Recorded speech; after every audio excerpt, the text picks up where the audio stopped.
नमस्कार। मैं श्रीमती प्रेम परिहार, सहायक आचार्य, राजकीय वांगड़ महाविद्यालय डीडवाना, और आज हम पढ़ेंगे प्रस्तुतिकरण, जो बीकॉम पार्ट सेकंड के पेपर सेकंड में पढ़ाया जाता है। प्रस्तुतिकरण वह क्रिया है जिसके अंतर्गत विनिमय साध्य विलेख का धारक अथवा उसका अभिकर्ता उस विलेख को निम्नलिखित में से किसी भी उद्देश्य से देनदार के समक्ष प्रस्तुत कर सकता है, और ये उद्देश्य हो सकते हैं स्वीकृति के लिए, दर्शनार्थ के लिए और भुगतान के लिए। यदि कोई विनिमय बिल इन तीन कामों के लिए प्रस्तुत किया जाता है देनदार के समक्ष, तो उसे हम प्रस्तुतिकरण करना कहते हैं। प्रस्तुतिकरण का साधारण अभिप्राय धारक अथवा उसके अभिकर्ता की उस क्रिया से है जिसके द्वारा वह विनिमय साध्य विलेख को स्वीकृति अथवा दर्शनार्थ अथवा भुगतान के लिए उसके समक्ष प्रस्तुत करता है।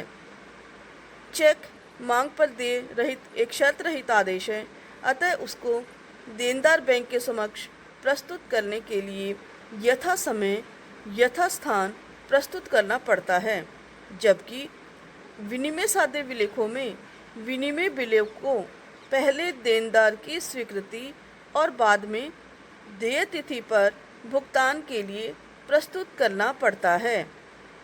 प्रतिज्ञा पत्र जो मांग पर दर्शनोपरांत देय अथवा निश्चित अवधि के बाद देय है, तो ऐसे विनिमय साध्य विलेख को भुगतान के पूर्व दर्शनार्थ प्रस्तुत करना होता है। जहां केवल चेक, ड्राफ्ट, पोस्टल ऑर्डर को भुगतान के लिए प्रस्तुत करना पड़ता है, वहीं विनिमय बिल को पहले स्वीकृति और उसके बाद देय तिथि पर भुगतान के लिए प्रस्तुत करना पड़ता है। दर्शनी हुंडी तथा दर्शनी प्रतिज्ञा पत्र को दर्शन के लिए प्रस्तुत करने के बाद भुगतान के लिए प्रस्तुत करना पड़ता है।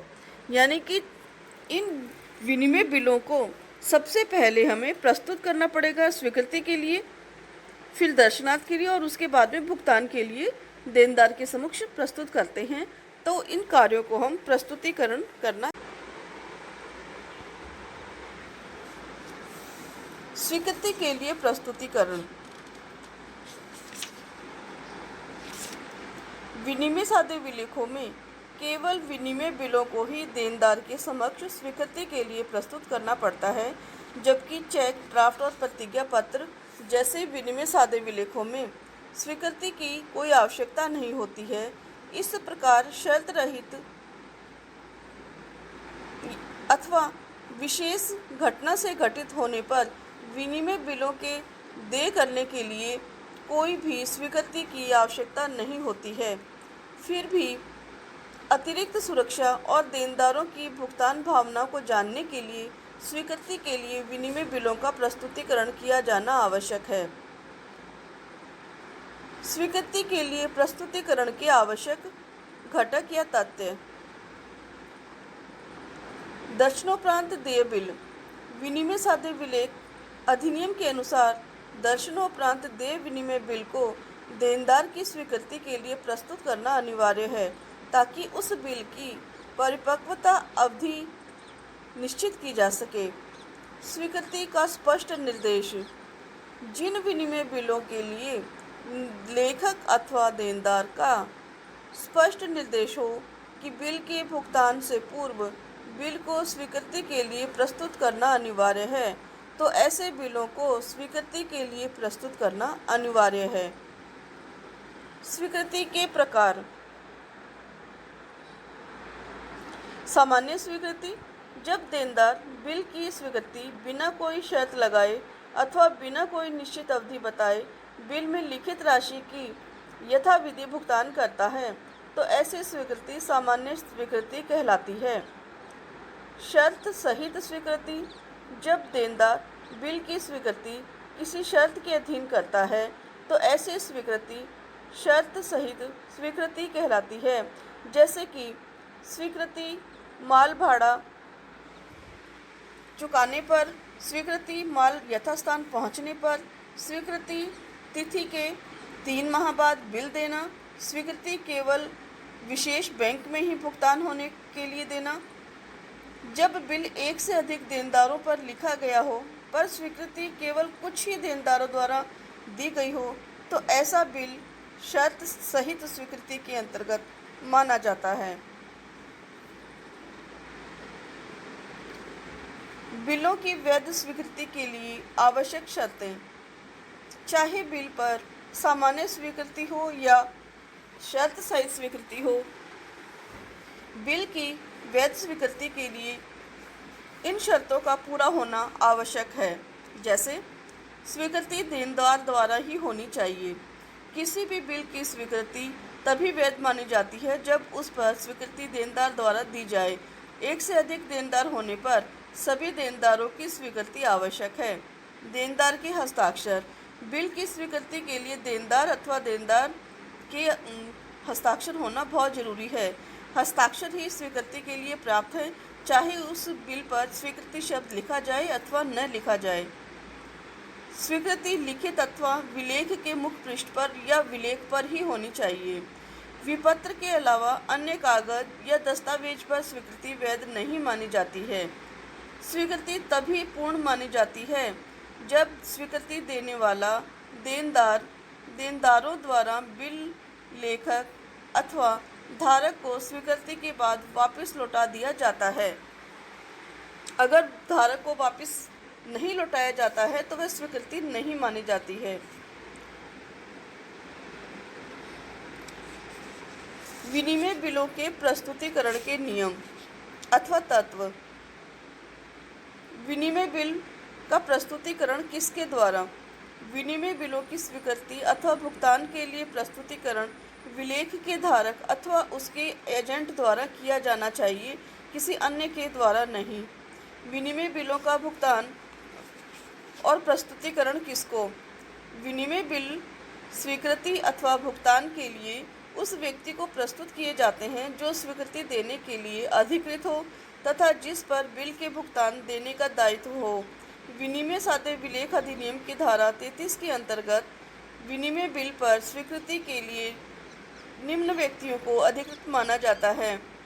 विनिमय बिल का देनदार अथवा उसका अधिकृत एजेंट, विलेख के एक से अधिक देनदार होने पर सभी देनदार, साझेदारी की अवस्था में अधिकृत अथवा कोई क्रियाशील साझेदार, देनदार की मृत्यु पर उसका वैधानिक उत्तराधिकारी, देनदार के दिवालिया हो जाने की दशा में सरकार द्वारा नियुक्त प्रापक, प्रतिष्ठा अथवा आवश्यकता के लिए देनदार अथवा कोई भी स्वीकारकर्ता। अधिनियम में यह भी प्रावधान है कि यदि विनिमय बिल के कई देनदार हैं जो साझेदार नहीं हैं तो प्रत्येक देनदार अपने अपने पक्ष की स्वीकृति दे सकता है। अन्य पक्षों की स्वीकृति अधिकृत होने पर ही संभव होती है। विनिमय बिल के प्रस्तुतिकरण का समय। विनिमय बिल की स्वीकृति के लिए प्रस्तुतिकरण के समय संबंधी प्रावधान इस तरह से तय किए गए हैं कि विनिमय बिल भुगतान से पूर्व किसी भी समय स्वीकृति के लिए प्रस्तुत किया जा सकता है। प्रस्तुतिकरण का समय निश्चित होने पर उसका प्रस्तुतिकरण उस निर्धारित समय से पूर्व होना चाहिए। प्रस्तुतिकरण व्यवसाय दिवस को व्यावसायिक समय में होना चाहिए। दर्शनोपरांत देय बिल का प्रस्तुतिकरण प्रचलित व्यावसायिक परंपराओं एवं रीति रिवाजों के अनुसार उचित समय में किया जाना चाहिए। प्रस्तुतिकरण का स्थान। विनिमय बिलों का प्रस्तुतिकरण उसी स्थान पर किया जाना चाहिए जो विपत्र में अंकित हो। अगर स्थान अंकित नहीं है तो धारक उसे स्वीकृति हेतु व्यावसायिक स्थान अथवा कार्यालय अथवा निवास स्थान पर प्रस्तुतिकरण के लिए स्वीकृति के लिए दे सकता है। प्रस्तुतिकरण का प्रमाण आवश्यक।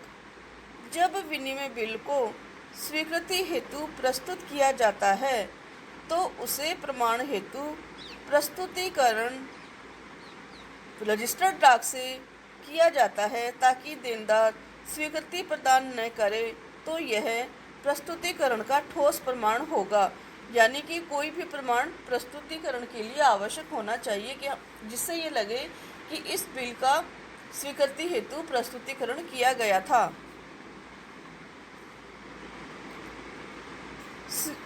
विनिमय बिल की स्वीकृति के विचार हेतु समय। अधिनियम के अनुसार बिल का स्वीकारकर्ता उसकी स्वीकृति का दायित्व ग्रहण करने के पहले विचार हेतु सार्वजनिक अवकाशों के अतिरिक्त 48 घंटे का समय ले सकता है, किंतु स्वीकृति मिल जाने पर यह उसी समय से प्रभावी मानी जाएगी जब बिल स्वीकृति हेतु प्रस्तुत किया था। किंतु अगर धारक बिल की स्वीकृति के लिए देनदार को 48 घंटे से अधिक समय देता है तो यह अधिनियम के अनुसार बिल के सभी पूर्ववर्ती पक्षकारों के प्रति दायित्व से मुक्त हो जाएगा जिन्होंने 48 घंटे से अधिक समय बढ़ाने की सहमति नहीं दी थी। यानी कि मात्र 48 घंटे का समय देना है। अगर इससे ज़्यादा का समय अगर दिया जाता है तो अन्य जो साझेदार हैं या अन्य जो देनदार हैं वो उस दायित्व से मुक्त हो जाएंगे। ये ध्यान रखना है धारक को। वे परिस्थितियां जिनमें बिल का प्रस्तुतिकरण स्वीकृति हेतु आवश्यक नहीं है। कई बार विनिमय बिल की स्वीकृति हेतु प्रस्तुतिकरण को आवश्यक नहीं माना जाता है और विनिमय बिल को अस्वीकृति द्वारा अनादृत मानकर बाद प्रस्तुत किया जा सकता है। इनमें कई परिस्थितियां हो सकती हैं, जैसे जब देनदार अनुबंध के अयोग्य हो और एक असक्षम पक्षकार हो अथवा एक काल्पनिक व्यक्ति हो, जब उचित प्रयासों के बावजूद भी देनदार उपलब्ध न हो, जब देनदार स्वीकृति के लिए किसी अन्य आधार पर मना कर दे, जब देनदार की मृत्यु हो जाए तथा उसको कोई वैधानिक उत्तराधिकारी भी नियुक्त न किया गया हो, अगर विनिमय विपत्र की स्वीकृति के लिए प्रस्तुतिकरण अनिवार्य शर्त के रूप में हो तो धारक द्वारा विनिमय विपत्र को स्वीकृति के लिए प्रस्तुत न करने पर देनदार तथा अन्य पूर्व बेचानकर्ता धारक के प्रति दायित्व से मुक्त माने जाएंगे। प्रतिज्ञा पत्र का दर्शनार्थ प्रस्तुतिकरण। चूँकि प्रतिज्ञा पत्र लेखक द्वारा समय भुगतान का लिखित वादा होता है, अतः उस पर स्वीकृति की कोई जरूरत नहीं होती है। लेकिन निम्न दो परिस्थितियों में प्रतिज्ञा पत्र का भुगतान से पूर्व दर्शनार्थ प्रस्तुतिकरण आवश्यक माना जाता है। जब तक प्रतिज्ञा पत्र दर्शनोपरांत मांग पर देय हो तो लेनदार अथवा धारक को प्रतिज्ञा पत्र का भुगतान से पूर्व दर्शनार्थ प्रस्तुतिकरण अनिवार्य है। अगर ऐसा प्रतिज्ञा पत्र दर्शनार्थ प्रस्तुत नहीं किया जाता है तो प्रतिज्ञा पत्र का लेखक तथा उसका पहचानकर्ता उसके धारक के प्रति अपने दायित्व से मुक्त हो जाते हैं। जब प्रतिज्ञा पत्र निश्चित तिथि के उपरांत देय हो, ऐसी स्थिति में प्रतिज्ञा पत्र का भुगतान से पूर्व दर्शनार्थ प्रस्तुतिकरण उस प्रतिज्ञा पत्र के अनुबंध की निश्चित तिथि करने के लिए आवश्यक है। भुगतान के लिए प्रस्तुतिकरण। सभी प्रकार के विनिमय साध्य विलेख को, चाहे वे चेक हो अथवा प्रतिज्ञा पत्र अथवा विनिमय बिल, उन्हें भुगतान के लिए प्रस्तुत करना पड़ता है। चेक के धारक को उसे भुगतानकर्ता बैंक के समक्ष प्रस्तुत करना पड़ता है, जबकि प्रतिज्ञा पत्र को उसके लेखक के समक्ष तथा विनिमय बिल को उसके देनदार के समक्ष प्रस्तुत करना पड़ता है। परंतु यदि भुगतान की तिथि से पूर्व देनदार की मृत्यु हो जाती है तो विलेख को उसके वैधानिक प्रतिनिधि को भुगतान के लिए प्रस्तुत करना पड़ता है, जबकि दिवालिया हो जाने पर विलेख का भुगतान प्राप्त करने के लिए उसे सरकारी प्रापक के सामने विलेख का प्रस्तुतिकरण किया जाना आवश्यक होता है। भुगतान के लिए प्रस्तुतिकरण संबंधी नियम या तत्व। भुगतान के लिए विलेख का प्रस्तुतिकरण किसके द्वारा? अधिनियम के अनुसार विलेख को भुगतान के लिए प्रस्तुत करने का अधिकार केवल विलेख के धारक को है अथवा उसके एजेंट को है। यदि धारक की मृत्यु हो जाए तो उसका वैधानिक प्रतिनिधि यह अधिकार ले सकता है, जबकि धारक के दिवालिया हो जाने की दशा में धारक का अधिकार सरकारी प्रापक के हाथ में चला जाता है। भुगतान के लिए प्रस्तुतिकरण का स्थान। प्रतिज्ञा पत्र अथवा विनिमय बिल किसी निश्चित स्थान पर देय है तो धारक को उसी स्थान पर भुगतान के लिए बिल का प्रस्तुतिकरण करना चाहिए जो स्थान उसमें उल्लेख किया गया हो, अन्यथा देनदार, लेखक या स्वीकारकर्ता भुगतान के लिए उत्तरदायी नहीं होते हैं। प्रस्तुतिकरण का समय। अधिनियम के अनुसार विनिमय साध्य विलेखों को भुगतान के लिए साधारणतः व्यावसायिक समय में प्रस्तुत किया जाना चाहिए। चेक को भुगतान के लिए बैंक के व्यवसाय समय में प्रस्तुत किया जाना चाहिए।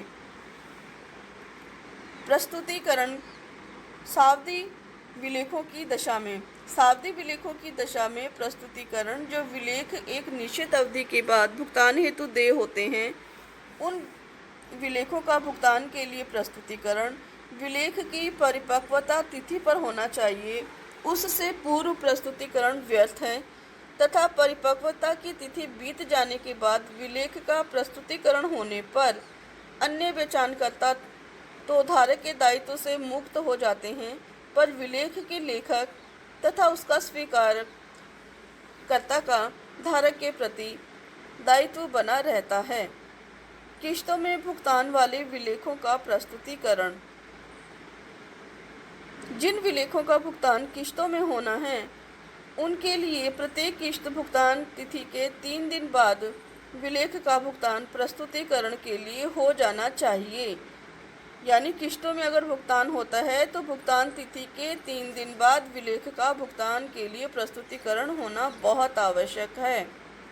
चेक का प्रस्तुतिकरण उचित समय तथा लेखक एवं बैंकर के संबंधों के परिवर्तन से पूर्व किया जाना जरूरी है, अन्यथा चेक का लेखक धारक के प्रति चेक की राशि के अतिरिक्त अन्य किसी प्रकार की क्षतिपूर्ति का दायित्व नहीं उठा पाएगा। यही चेक का भुगतान भी अगर उसे लेना है तो समय पे उसे प्रस्तुतिकरण देना है। मांग पर देय विलेख का भुगतान, यह भी उचित समय में होना चाहिए और बेचान से प्राप्त विलेख का प्रस्तुतिकरण धारक द्वारा उचित समय में करना चाहिए, अन्यथा वह बेचानकर्ताओं को इसके लिए उत्तरदायी ठहरा सकता है। किन परिस्थितियों में प्रस्तुतिकरण में देरी का दोष नहीं होता है? जैसे यदि प्रस्तुतिकरण पर सरकार द्वारा ही रोक लगा दी गई है, किसी असाध्य रोग से धारक पीड़ित हो गया है, धारक दुर्घटनाग्रस्त हो गया है और वह प्रस्तुत करने में असमर्थ हो गया है, धारक के किसी निकट संबंधी का निधन हो गया है, धारक के आसपास के इलाकों में दंगे या उपद्रव भड़के हुए हैं, डाक द्वारा भेजा गया विपत्र देरी से पहुंचा हो या विनिमय साध्य विलेख की अवस्था में ऐसे 2 देशों में युद्ध छिड़ गया हो, जो अगर विदेशी विनिमय बिल है और दोनों देशों में युद्ध छिड़ गया हो, तो ऐसी स्थिति में हम ये नहीं कह सकते कि आपने तो प्रस्तुतिकरण किया ही नहीं था और इसलिए हम आपका भुगतान नहीं करेंगे। अगर ऐसी परिस्थितियां हो जाती हैं तो इसमें विलेखों की प्रस्तुतिकरण में देरी का दोष नहीं लगता है।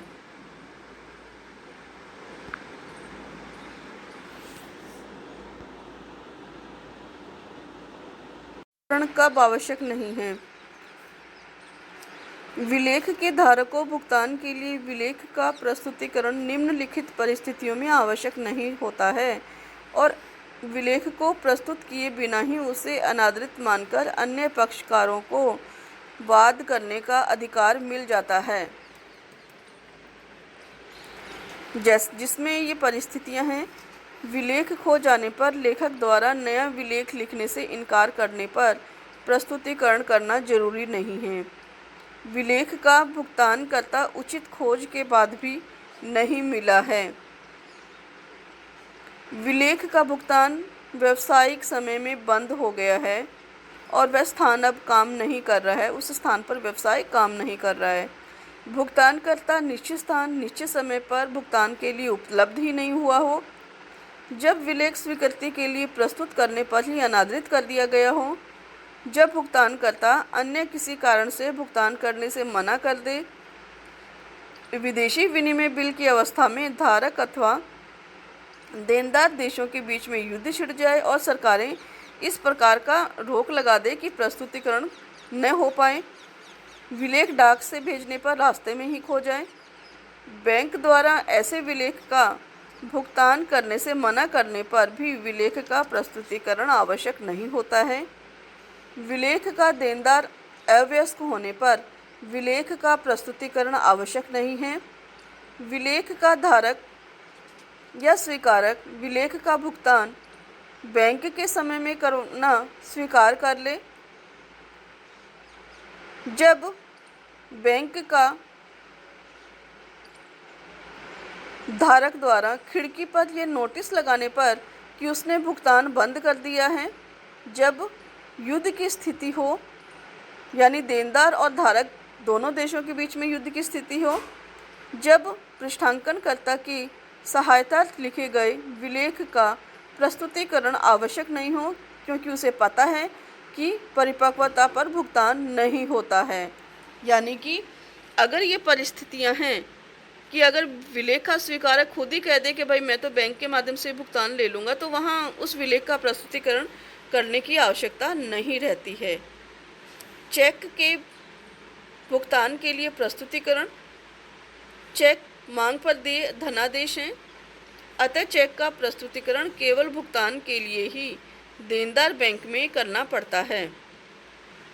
इसके संबंध में हमें कई बातों को ध्यान में रखना चाहिए, जैसे रेखांकित चेक का भुगतान चेक के धारक को बैंक की खिड़की पर नकद में नहीं किया जा सकता।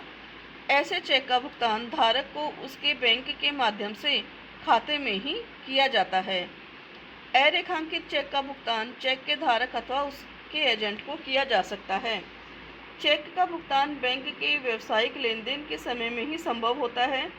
चेक का भुगतान प्राप्त करने के लिए चेक उसी शाखा में प्रस्तुत किया जाना चाहिए जिस पर ग्राहक लेखक ने चेक लिखा हो।